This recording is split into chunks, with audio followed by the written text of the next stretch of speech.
मूळ शहरातील राष्ट्रीय महामार्ग क्रमांक 930च्या देखभाल व दुरुस्तीच्या कामाला आता गती मिळणार असून या कामात कोणतीही दिरंगाई खपवून घेतली जाणार नाही असे स्पष्ट निर्देश आमदार सुधीर मुनगंटीवार यांनी दिले। शासकीय विश्रामगृह चंद्रपूर येथे राष्ट्रीय महामार्गाच्या कामासंदर्भात आयोजित बैठकीत त्यांनी संबंधित अधिकाऱ्यांकडून कामाच्या सद्यस्थितीचा सविस्तर आढावा घेतला। यावेळी राष्ट्रीय महामार्ग विभाग गडचिरोलीचे कार्यकारी अभियंता केळकर, उपविभागीय अभियंता बोबडे यांच्यासह संबंधित अधिकारी उपस्थित होते। STMC सन 2025-26 अंतर्गत 4,07,30,000 रुपयांच्या निधीतून 2.797 किलोमीटर लांबीच्या रस्ता सुधारणा कामाला मंजुरी मिळाली आहे।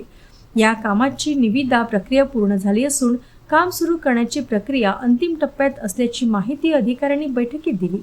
त्यानंतर आमदार मुनगंटीवार यांनी संबंधित अधिकाऱ्यांना प्रक्रिया तातडीने पूर्ण करून प्रत्यक्ष काम सुरू करण्याचे आणि निर्धारित 12 महिन्यांच्या कालावधीत उच्च गुणवत्तेसह काम पूर्ण करण्याचे निर्देश दिले।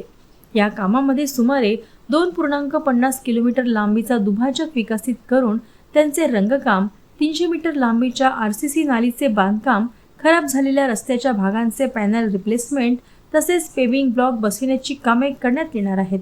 रस्त्यावर निर्माण झालेल्या भेगांची क्रॅक्स, स्टेपलिंग व क्रॉस स्टिचिंग तंत्रज्ञानाद्वारे दुरुस्ती करण्यात येणार आहे।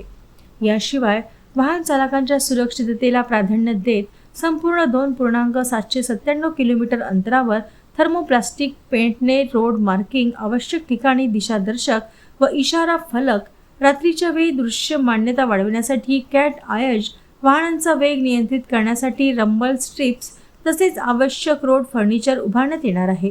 रस्त्यालगत वाढलेली झुडपे छाटून दृश्य मान्यता सुधारण्याचे कामही करण्यात येणार आहे। मूळ शहरातून जाणाऱ्या राष्ट्रीय महामार्गावर मोठ्या प्रमाणात वाहतूक होत असल्याने रस्त्याची गुणवत्ता आणि सुरक्षितता या दोन्ही बाबींना विशेष महत्त्व आहे।